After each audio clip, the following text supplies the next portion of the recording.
Hello, everyone. Welcome back to the Team and Cultures track. I hope you're having a good summit and finding value in all the sessions. I am here to introduce Steve King. Random fun fact, he is a certified snake handler and is currently working his way through the list of the world's deadliest snakes. Hope that's going well for him. And in theme, he is here to talk to you about critical decision making and what hospitals can teach us about teams.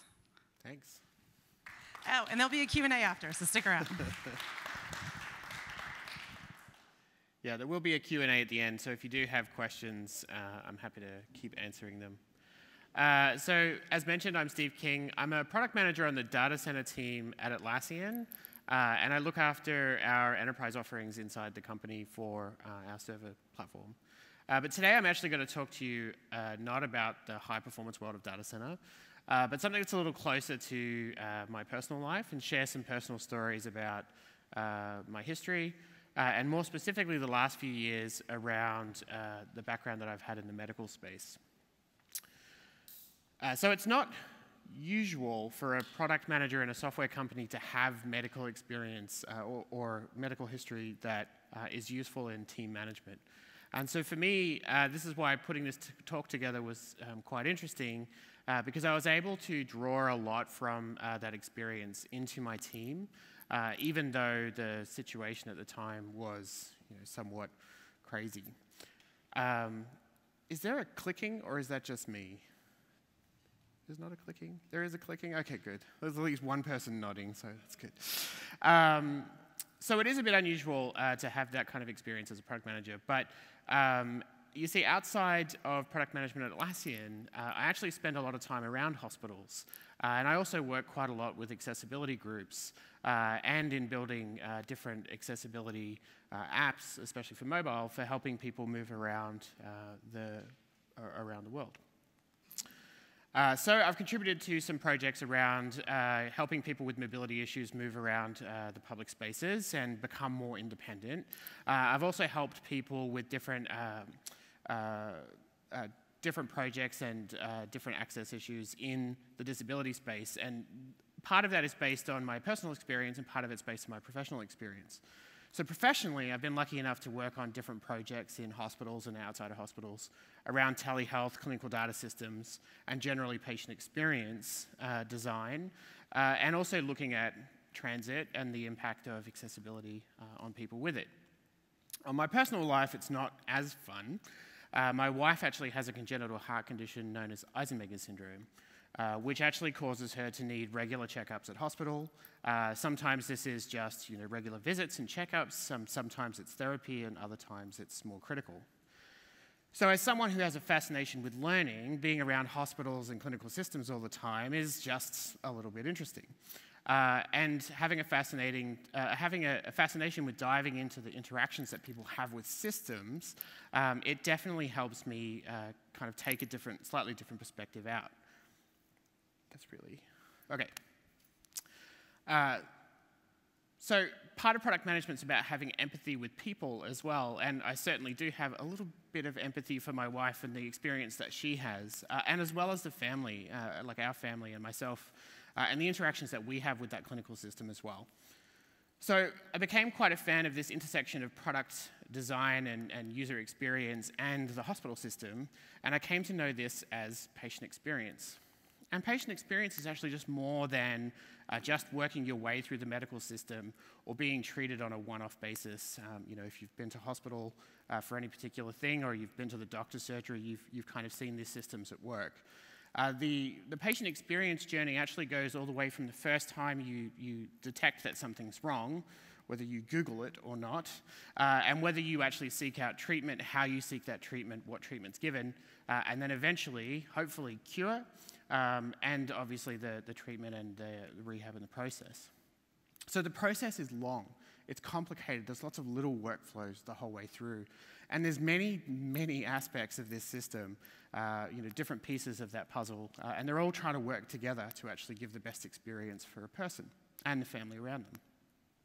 Sometimes this works really well, other times it doesn't, and often you do hear the stories about how the system kind of lets people down, but more often than not, you do hear how people move through, and hopefully, very uneventfully. So you can actually see this at work in your local doctor's surgery. If you pay enough attention, you can actually see that what they're doing is they're triaging you through a Kanban-style system where you come in, they pull out your file, they put it there, and then they move you into the ready-for-action state. The doctor comes and takes you and puts you into the room, you talk to them, they bring you out, you pay your bill, and etc. You're effectively moving through this really simple Kanban process of being triaged. This happens in the emergency room at hospital. This happens in a lot of the processes that hospitals have in different ways. And starting to kind of dig into this, you see these little systems kind of connecting together and starting to make a bigger overall experience. So in the early days of being a partner of somebody that has a medical condition and being in technology, the first thing that you obviously think immediately is surely technology can fix just about every problem that the medical profession has, whether it's an experience problem or an access to data problem. We've done systems like this before where you see the National Health Record in Australia or medical record kind of sharing. But there's a lot of other processes at play. And so as a product manager, you start to ask why a lot of the time. Like, why is this process in place? Why is this information important? Why is this workflow being taken? So in 2014, while I was working on a telehealth project aimed at connecting people in audiology clinics to their patients in remote areas of Australia, and trying to use a new national broadband network that we were rolling out, which was obviously going to provide unrivaled and unlimited internet access, as they always promise. The project was looking at connecting these clinicians with their patients so they could do audiology tests remotely, as well as being able to connect them to do other kind of treatments or therapies and things like that. The initial requirements were brought out from a technology point of view of we need to be able to connect these people face to face, we need to be able to talk to each other, and we need to be able to do this in somewhat real time. So obviously the solution is video conferencing, right? And this was obviously the solution that we came up with, and we started piecing it together and looking at all the requirements and finding the right fit for that from a technology point of view. But as we started to share, or as I started to share more about the user experience planning that we do in product management with the clinicians, we started to think about how the user experience would actually be impacted from the customer or from the patient's point of view when certain things kind of came up. For example, if you're performing an interview with somebody in sign language, you don't need audio at all, but you need basically buffer-free video. Otherwise, you start to get a very odd or disjointed conversation. Likewise, if you're performing an audiology test, there's no reason having perfect video unless you're observing someone in a more linguistic setting, how they're reacting to sound rather than how they're actually producing it. So as these requirements started coming up and we started fitting this into what we would normally have in user stories and user experience and feeding that back into the project, we started to kind of expand on these requirements and start to think about what else we needed to bring in. So as I started to do that, I kind of realized that while I was trying to use technology to basically fix or implement things in the medical system, like remote clinical assessments, I realized that actually hospitals were starting to change the way that I thought about technology and whether or not we always had a good fit for the projects that we were working on. So leaving the hospital scene and coming to a software company, there's obviously not a lot of opportunities to bring health experience into the software workflow beyond triaging. And it wasn't until I was a product manager in our support engineering team, which is responsible for looking at reducing install and upgrade pain in our products for our support teams, that I actually started to see more uses for this. So this support engineering team is responsible for that install upgrade process, but they're also responsible for reducing the friction of the install experience and trying to make sure that we increase self-service resolution for customers so they can support themselves. And as with all teams inside Atlassian, we actually have this process of setting up as a triad where we have engineering, design, and product represented, and we go through the process of investigating projects that we want to work on or things that we think are problems for customers. And going through that process, we identified projects, we started to qualify those and work through how we actually triage those and thought about getting them out to customers. this is kind of what that process looked like, and last year I gave a talk on how we actually put this together. The idea is that you spend a bit of time thinking about what problem areas you have, you identify those, you then effectively get in and you research that, what kind of things could fix it, you validate that with customers, you go through this interview process, and this pipeline can take some time. Working on a server product, that pipeline is actually up to 9 months, because you're effectively thinking about projects, then you're spending the time to qualify those, which can take 6 to 12 weeks. Then you spend time translating that into engineering requirements, which can take 2 to 4 weeks. Then you actually build it, which can take up to 3 months. Then you ship it, and you have to wait until customers start upgrading, which in server, if you've worked in the enterprise, can be a really long time. While we were implementing this process in this new team inside the Sydney office, unfortunately, life got a little bit in the way.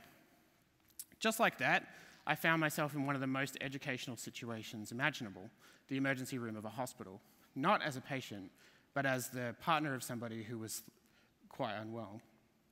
In 2016, my wife suffered a brain injury. She was admitted to the emergency room, and they started triaging her and working through the symptoms. And within 72 hours, she'd slipped into a coma. She was doing something known as coning, which is not something that you generally recover from, as a result, the most critical parts of the hospital were really working on her case.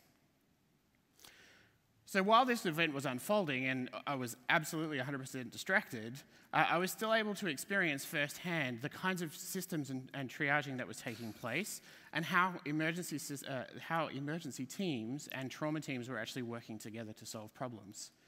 And it was kind of fascinating. I didn't really realize at the time, because obviously I was distracted, but I did start to see this kind of come out much later once I returned to work. So as she was slipping into that coma, they were doing their checks and they were running through their systems. And one of the things that I actually noticed straight away was that there was a small number of doctors that were responsible for her in the resuscitation bay, which is basically the part of the hospital, the most critical part of the emergency room, which is obviously the most critical part of the hospital. Basically, if anything can go wrong, it is going wrong at this point. So she was moved into this area, the teams were working away on her, and that's where I started looking at the different aspects of, noticing the different aspects of what was going on. There was 2 people looking after her, then it became 3, then very quickly it became 6, and then it's expanded from there. It was actually a ER doctor that was starting to assemble their team together. It wasn't just that everyone was kind of like, oh, that person looks sick and let's get in there and get something done. They were actually being assembled together. So I was distracted, and I remember being amazed at how quickly that room full of people grew from just that 1 or 2 people to literally countless number of people, all doing different things, shouting at each other, getting information, asking me a zillion questions, and I remember just like answering them as fast as I could, and then kind of walking away and just like falling apart, basically. But the breakdown of the room kind of looks like this, and this is where it starts to get kind of interesting. They have 3 core teams working in the resuscitation bay. The first team is the team at the top, where you have an airway doctor, an airway nurse, and a team lead. Now, they're basically responsible for 2 things. The first is obvious, the airway, making sure that the patient stays alive. The second, that team lead, is responsible for coordinating everything else that's happening in that room. Team 1 is actually, there on the left, they're responsible for making sure that they understand what to do next. They're researching the patient, they're getting background, they're working out what tests have already been run and what tests need to be run. They're deciding what happens after the patient's been stabilized. And team 2 is responsible for actually stabilizing that patient. They're supporting that primary goal of keeping the patient alive. Now, although they're all working together, team 1 and team 2 have very different goals. Team 2 is responsible for making sure that we can actually get team 1 to work. So, keep alive, maintain the primary goal, and work out what to do next. The interesting thing for me was looking at the primary team, the team lead, and how they were coordinating across these teams. So that role was not just about saying, okay, now there's 5 people in this room, let's start allocating tasks. It was actually thinking about the breakdown of it. There was very clear roles and responsibilities, but how they were assembled together kind of still eluded me at the time. So how did 12 people, all screaming different things at each other and at the co-workers, actually come together to treat my wife? Firstly, that primary role is not just responsible for coordinating what's going on, they're responsible for coordinating and curating who comes in. They're deciding which teams they bring in, which specialists they bring in, who should be in that team 1 and team 2, and making the decisions. They look at a bunch of things like, what kind of issue the patient has, what kind of, whether it's a blood issue or a head injury issue or whatever, and they bring those teams in, and then they let that team work to actually get their job done. So team 2, as my wife was slipping into that coma, were really responsible for seeing why that was happening and trying to understand if that was recoverable so that team 2 could then take over. So that team lead role is really about curating expertise. It's not about coordinating and commanding that room full of people and telling them what to do. It's about bringing in the expertise that they needed and being able to identify that expertise and have a connection to the people who can provide it. Then they bring in the experts. So they are an expert at coordinating these teams, but they're bringing in experts around neurology, hematology, or whichever area needs to come in and actually serve that purpose or fix that problem. So from an expert's point of view, that team or that team lead needs to understand who those experts are and what role they provide and what responsibility they can have in the team. But not only that, when you're looking at the breakdown of the room, they all have to work together flawlessly and communicate flawlessly and understand and trust each other. So you have a curator who brings those people together, and you have an expert who can focus their energy on a very specific or very targeted problem. My wife recovered, thankfully. And after a number of months of being away from work, I went back to work after this and started seeing some similarities that I didn't expect to see. From my point of view, initially I was just going back to work to get back to building the team and helping them gain momentum. But I couldn't stop seeing the patterns that I was seeing at hospital, and especially as she continued through therapy and recovery, I couldn't stop seeing these patterns inside my team and seeing like, hey, actually we should change this and we should stop doing this. So we'd be working on finding projects and uncovering projects to work on or pain points that customers had. We'd be doing interviews. And I started seeing that actually we were duplicating some work that was already being done. We weren't really taking that model of curation and expertise properly or logically. We were just trying to do both. And that wasn't really working for us, and it was taking us a large amount of time to get done. So I sat down with our team leads and I tried to work out exactly what our purpose was. What was our expertise inside the company? We'd been built as a team and we'd been assembled to perform an action, so what was that? So the Customer Support and Success team, the CSS team, is responsible for decreasing customer pain and increasing self-service resolutions. Simple. We're not responsible for the whole company. We wanted to make sure we were really clear and really specific about the role that we had. So we were only within the server team and the data center team, and we were only responsible for these two areas. Within the server team, we were responsible for install upgrade pain that customers had and increasing self-service resolutions. That was it. It took us a while to actually get to that, though, because we had to kind of go on a journey. Firstly, we had to understand within our company what part of the responsibilities that we had. It wasn't immediately clear that install and upgrade was our only responsibility, because that part of the application flow just hits everything. Is it upgrades as well as for people who are upgrading between versions or jumping to data center or changing their platform? Is it someone that's upgrading their database? Like what other aspects is it? So looking within there, we tried to start separating out the things that we should do and we shouldn't do. Then within server, we also looked at, well, who can we actually push some of this stuff off to? So if it's upgrade pain, sure, but is it actually something that the product should fix? Or is it something that we should look at because it goes across product? And then within our team, we also started looking at the breakdown of responsibility that each of the individuals had. So within the triad, and you can jump on my talk from last year at Summit, we actually looked at the breakdown of individual roles, who was responsible for which activities and when that should take place, so that we could actually keep momentum and start to kind of build confidence and build trust in each other. And then we made each of us look at what our responsibility was. So what was my responsibility as a product manager on this team at this initial phase of kicking the team off versus what my responsibility became later once the team was up and running. We also looked at the fact that we were experts in the install and upgrade area, but we needed to find experts that could also help contribute to the work that we were doing. Just like the hospital team or the resuscitation bay team are assembling teams to perform actions now and perform actions or get ready for actions later, we also had to do that. We had to look at the problems that customers were having now, and we had to look at strategic problems that customers were having longer term that we could fix. There was also a lot of other non-technical things that were going on. So there was looking at our analytics platform, or looking at our customer engagement teams or our marketing teams to kind of get early symptoms of things going wrong, or to know when we're heading in the right direction.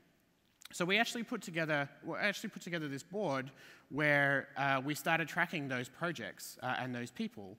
And it was quite simple. Here's a really simple example on a Confluence page where we took the project that we were working on, we identified a project that someone else was working on, and then we tagged the person using the @mentioning in Confluence who was responsible for that. And two really interesting things happened here. We thought this was just really straightforward, like, hey, I need to know if you're an expert in an area so that if I have a problem with installs, I can bring you in.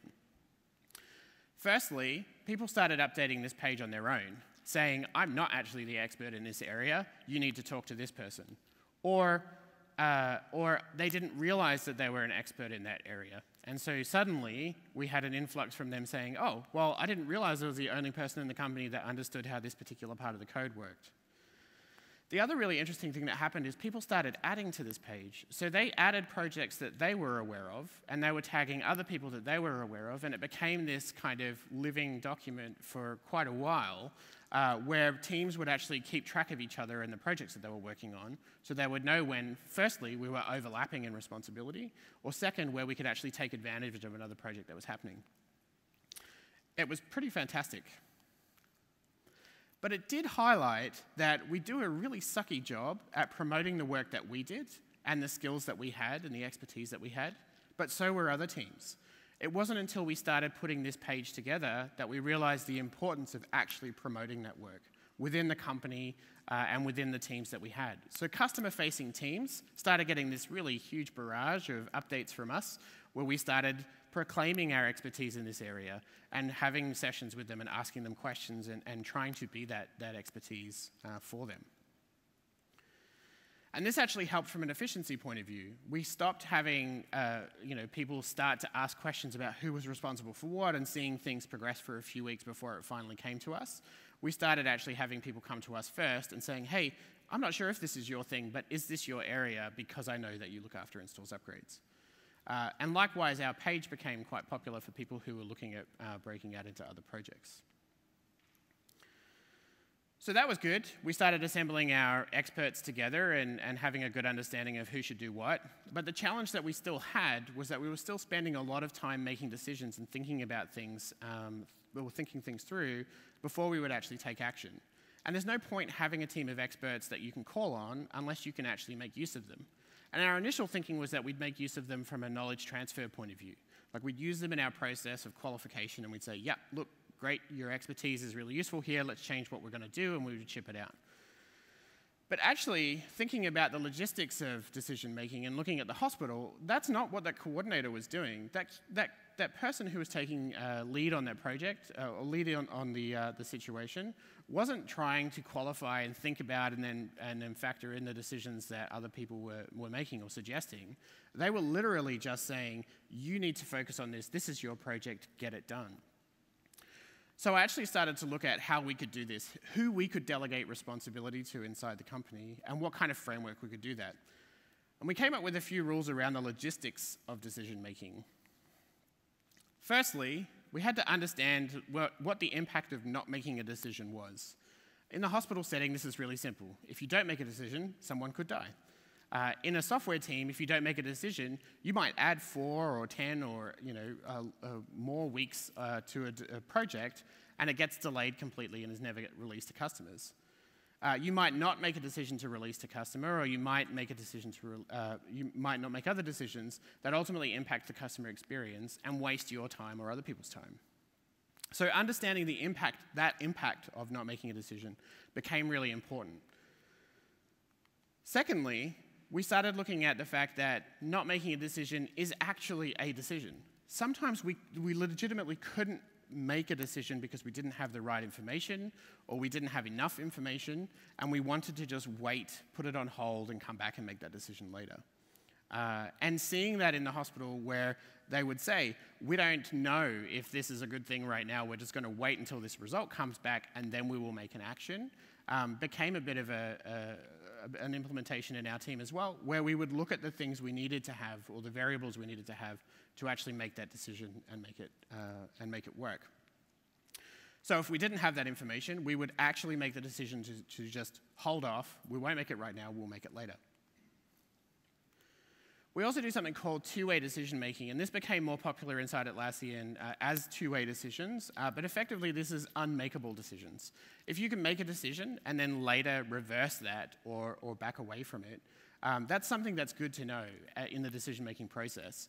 Because for us, if you wanted to ship something and you started a project, that might take 9 weeks, and so being able to get halfway through that and say, actually, this is a really bad idea, we should stop, it does waste people's time and it does waste project time, but it's your ability to be able to do that is kind of important.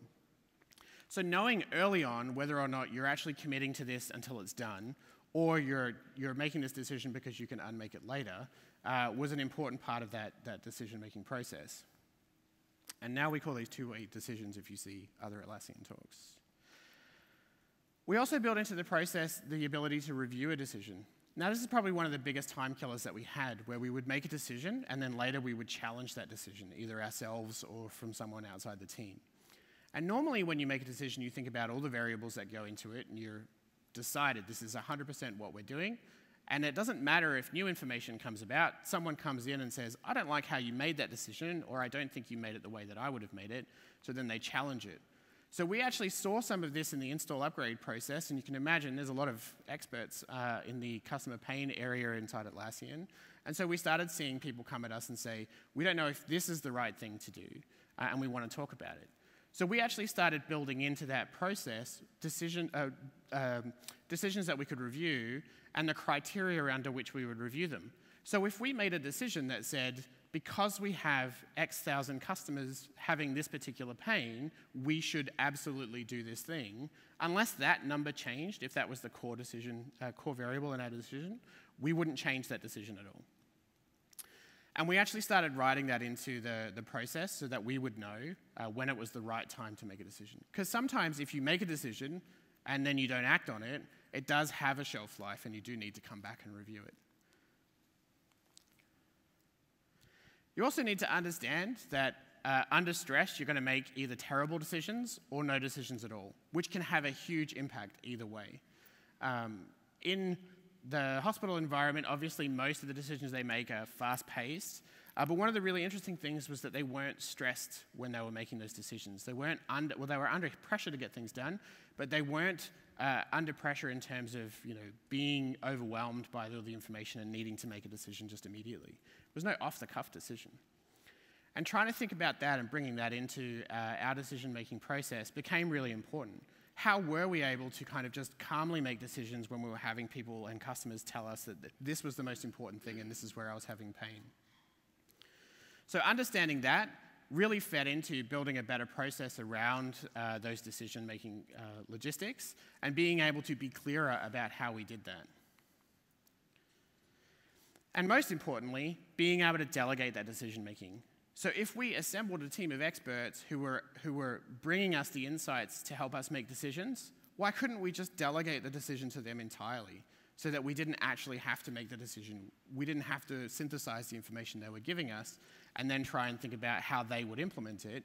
If they were the experts in both the understanding of the problem and the way to get it fixed, why didn't we just delegate that straight out to them? And then we would just do the work. This required trust, a significant amount of trust. If you've worked with other teams before, you understand that you're tied to the deliverables and the value that you ship. You're also tied to the projects that you work on, and other teams are sometimes not tied to that value. And so although you're happy to delegate a decision, sometimes you actually bring in a half-made decision because someone's just kind of saying, yep, this is a good idea, I think you should do that. And then much later when you're talking about it over a beer, they're like, yeah, I never would have done that if it was me. So we needed to trust those people that were making those decisions and that we were delegating to. Likewise, we had to make sure that we were trusted in making decisions with people, or that we were delegating to the right people. And that's really where it came back to assembling our experts, making sure we were clear about it and transparent about it, and making sure that that was actually a very visible, very open decision, so that people could see why and who we were delegating to. So, thinking back to our teams, we have our lead team who are looking at coordination and putting things together, our team of stabilizers, and our team of next action. And communication is pretty key to this whole process. Like I mentioned, they were most often shouting at each other, which is kind of a bit in your face if you're in that situation. But they were actually trying to communicate in a very interesting way. It wasn't just about throwing people an action to do or information that they then had to process. There was a very particular way that they were communicating with each other. So here's a few things that I picked up from them. First, be comprehensive. I don't think I ever saw an interaction between any of the medical professionals that were working that wasn't providing just a huge amount of information, whether it was background, whether it was looking at what needed to be, what was next, what they were expecting to get out of different tests or different procedures. And so they were always really comprehensive. But they were always really concise. They never really kind of went on about things that weren't important. It was always very targeted, very specific information. And it always felt like it could go down onto a Post-it note. You know, like it was just a world of information communicated in the most compressed way possible. And we were already doing this inside Atlassian. We have a decision-making process called a DACY, which you can actually see out on our playbooks. The decision process just allows you to have a simple template that helps you make a decision, communicate that decision, and assemble all the information that's for and against the decision. So we were already using this, and we had a decision log. But that didn't help us when we were communicating a large amount of decision-making. So looking at the intensive care process and how they actually communicated decisions and delegated that responsibility of decision-making, I started to see a few really interesting things. Firstly, in a handover, looking at handing a ICU team a 12-hour shift of ICU workers across to the next shift, it wasn't just a matter of saying, this is what we're doing, you know, keep doing that, and then if anything changes, call me. It was actually a hard handover where somebody working in a 12-hour shift in the day would hand over to someone at nighttime, and that night shift person was able to make all of the decisions for that patient with every piece of information they had. So they were getting this comprehensive handover, but it was really concise and done for all of the patients in under half an hour. They had everything they needed. They didn't just have the information they needed, but they had all the authority they needed as well. They didn't have any outstanding actions. There was no one waiting for something before they handed over to the patient. It was all done, ready, and handed over to the other ICU worker straight away. So there was no kind of waiting or process there. And they had trust. The person that was leaving the day shift to the night shift knew that that person was going to do everything they could to maintain that patient until they came back in the morning. And this trust went two ways. The person coming onto the night shift also knew that everything had been done and was all wrapped up and handed over and ready to go for the night shift. So we started thinking about how this actually applied to our team. And again, my talk last year looks at more depth of the express lane process. But we came out with an express lane, an express way of delivering projects based on this methodology. Firstly, we started delegating responsibility of what we should work on to people who knew customers better. We had a customer-facing team who dealt with support, who understood the customer pain that people had. They knew what was working right now and what themes that we saw season on season. And so they were really the experts in customer pain inside the company that we should be leaning on more. So we did. we started delegating not just the decision-making process to them, but we started letting them highlight problem areas to us that we should really focus on. We also had teams of people going and doing customer interviews. So we no longer had to do customer interviews when we could actually just we could rely on the people who were already going out anyway to bring that information back to us, and we could just trust that they had done their job very well, and then we could consume that information and start to assemble a list of things to work. Suddenly, my leadership team started to have nothing to do because we were often going out and validating these things and spending time, so now we had time to dedicate to our actual team to help them get things done. We left the whole top of the funnel of all of our projects to other people. We started delegating that to people within the company. The only things we really had to look at was the actual review of the work that was coming in and whether or not it made sense from a product perspective.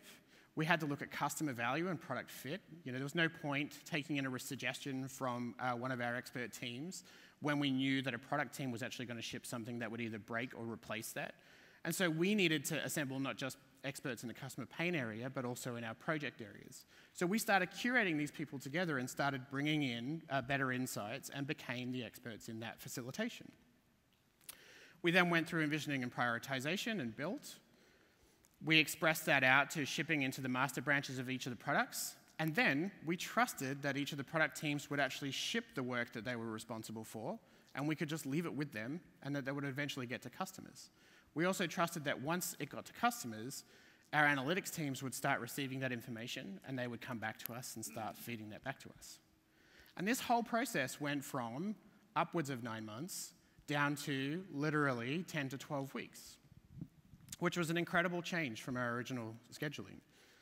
Not only that, but we put together a board of all the projects that we planned on working on, and we started actually advertising this inside the company. We didn't just say, yes, we've got this nice queue of things we're working on, and we'll tell you when we ship them. We actually started throwing out things that we shouldn't work on based on suggestions that were coming in from other areas of the company. We also started working on and qualifying things with our expert teams based on the input that we were getting from other areas of the company.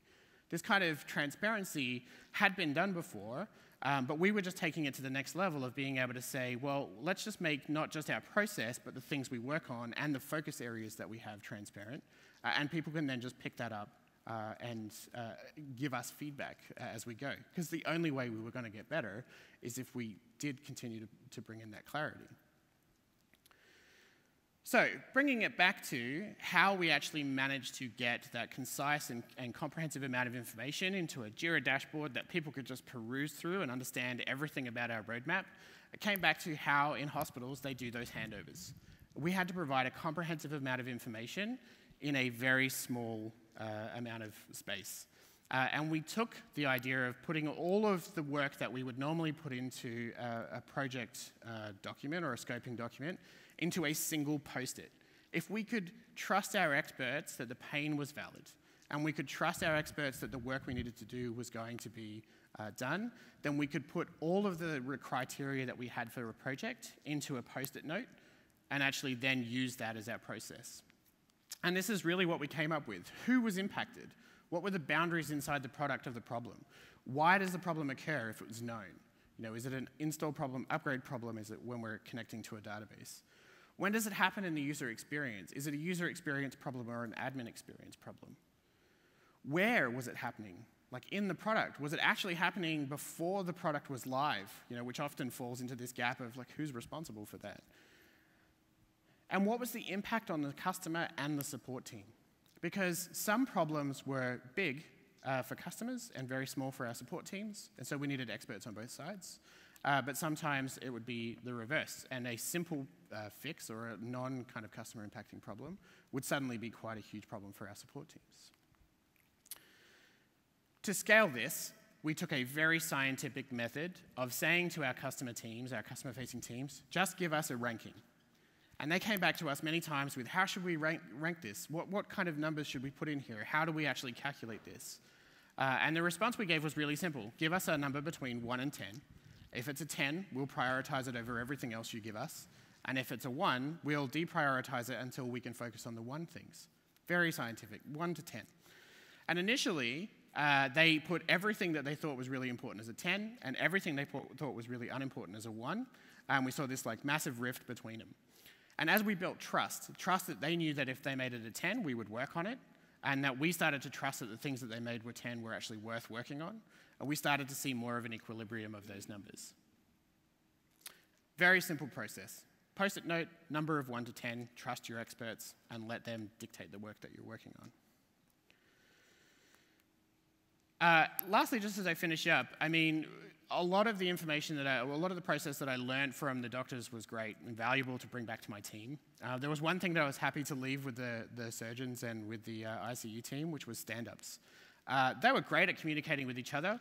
Part of that patient experience overall is being communicated to as a partner or as a family member.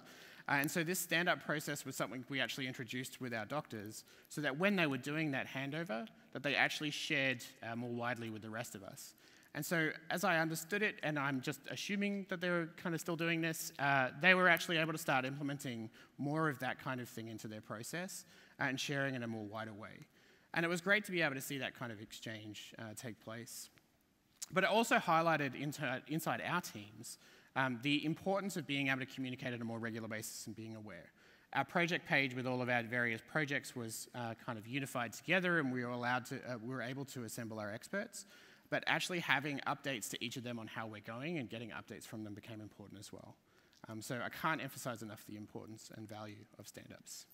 So, not all decisions are life and death. Many of them are important. But hopefully with the information that I've given you, you can kind of approach decision-making and assembling your team of experts a little better and bring the right people who can help you make those decisions into the mix.